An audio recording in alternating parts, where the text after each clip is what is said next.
Hello my dear friends, hi, welcome back to Rosh Study. I hope आप सब लोग खैरियत से होंगे। नाउ इस लेक्चर में हम डिस्कस करेंगे making of Germany and Italy से रिलेटेड सेकंड पार्ट, जो कि है unification of Italy. First part में हमने डिस्कस किया था about the unification of Germany, जहां पर हमने डिटेल में डिस्कस किया था कि कैसे जो छोटे छोटे जर्मन स्टेट्स थे वो आपस में यूनिफाई होकर एक नेशन स्टेट बने। नाउ तो अब हम स्टडी करने वाले हैं इटली के यूनिफिकेशन के बारे में। बट लेक्चर स्टार्ट करने से पहले एक सवाल, और आपका सवाल है कि ट्रीटी ऑफ ट्यूरिन ये किन दो स्टेट्स ने साइन की थी। और आपके ऑप्शंस हैं A Austria and Sardinia Piedmont, B Spain and Sardinia Piedmont, C France and Sardinia Piedmont, या फिर D two Sicilies and Sardinia piedmont.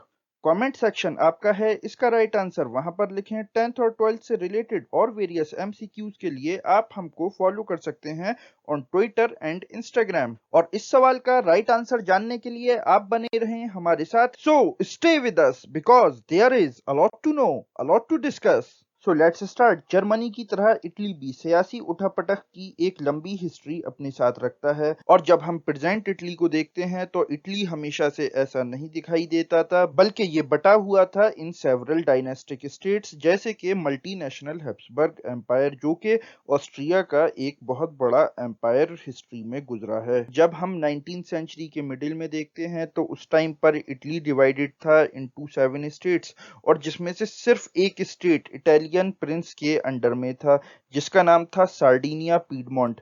ये जो आप आइलैंड देख रहे हैं ये था उस टाइम पर किंगडम ऑफ सार्डिनिया, और ये जो थोड़ा सा एरिया आप यहाँ पर देख रहे हैं ये था पीडमोंट।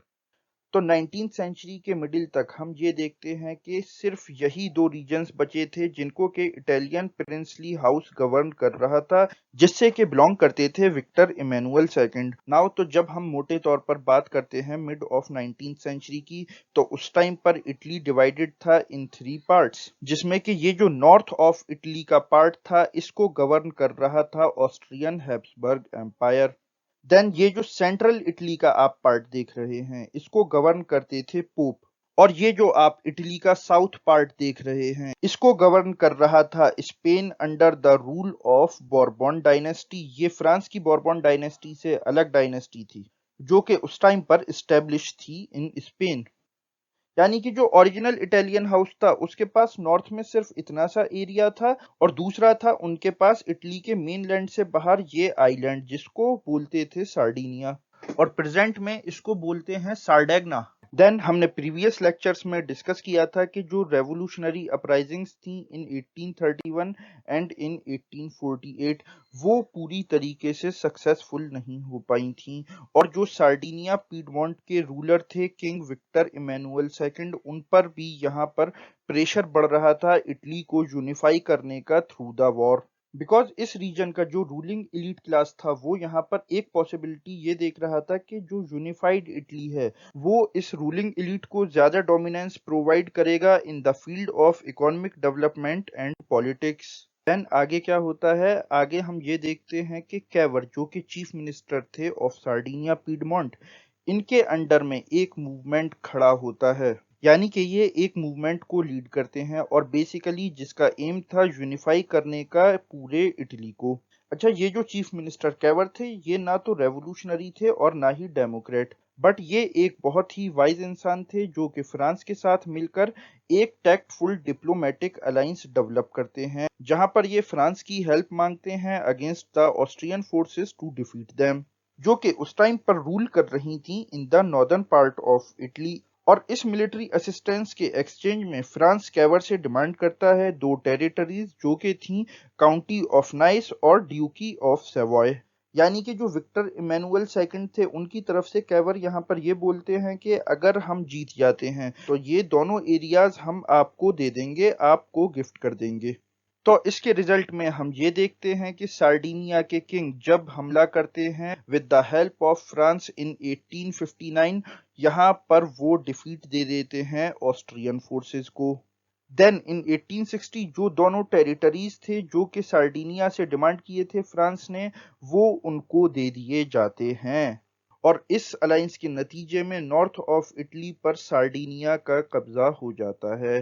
देन सार्डिनिया और नॉर्थ ऑफ इटली को यूनाइट करने के बाद जो किंग विक्टर इमैनुअल सेकंड थे वो अब आगे बढ़ते हैं टुवर्ड्स द सेंट्रल इटली और इसको भी कॉन्कर कर लेते हैं, जिसपे के रूल कर रहे थे पोप। देन इसके बाद जो इटली का सदर्न पार्ट है इसको बोलते थे किंगडम ऑफ टू सिसिलीज, जहां पर के थे गुस्सीपी गैरिबेल्डी जो कि एक मिलिट्री जनरल थे ऑफ इटली।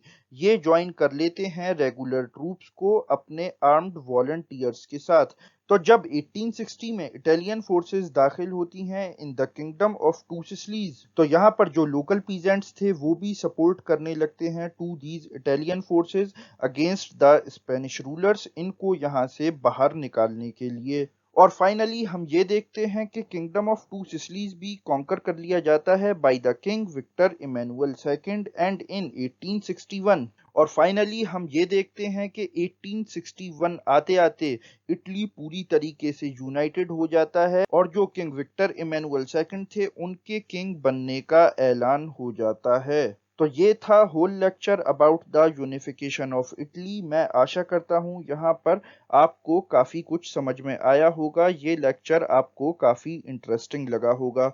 नाउ अब हम मूव करते हैं अपने सवाल की तरफ। और आपका सवाल था कि किन दो स्टेट्स के बीच में ट्रीटी ऑफ ट्यूरिन साइन की गई थी, तो इसका राइट आंसर है सी, फ्रांस एंड सार्डिनिया पीडमोंट।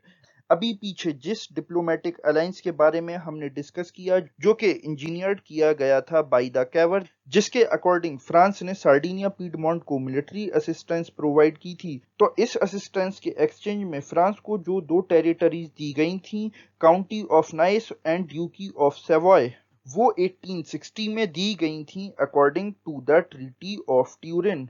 तो ये थी whole history related to the unification of Italy. Now अब इसी नोट के साथ मैं इस लेक्चर को यहीं पर खत्म करता हूँ, बट जाने से पहले एक इम्पोर्टेंट अनाउंसमेंट। अब आप सीबीएसई 11th इंजीनियरिंग, आर्ट्स और ग्रेजुएशन के एग्जाम्स और एंट्रेंस टेस्ट की प्रिपरेशन घर बैठे और बेटर वे में कर सकते हैं with our free study material. इसके साथ आप डाउनलोड कर सकते हैं वेरियस बोर्ड्स और यूनिवर्सिटीज़ के syllabus from our website tutorbasket.com। और इसके साथ ट्यूटर बास्केट आपके लिए लाया है यूनिक और premium test series with exciting offers. और इसके साथ रेगुलर अपडेट्स के लिए आप हमको फॉलो कर सकते हैं on various social media platforms such as Twitter, Instagram and Facebook at Rosh Study. तो यहाँ पर आपको हमेशा की तरह काफ़ी कुछ जानने को मिला होगा। Thanks for listening, have a good day, okay, bye.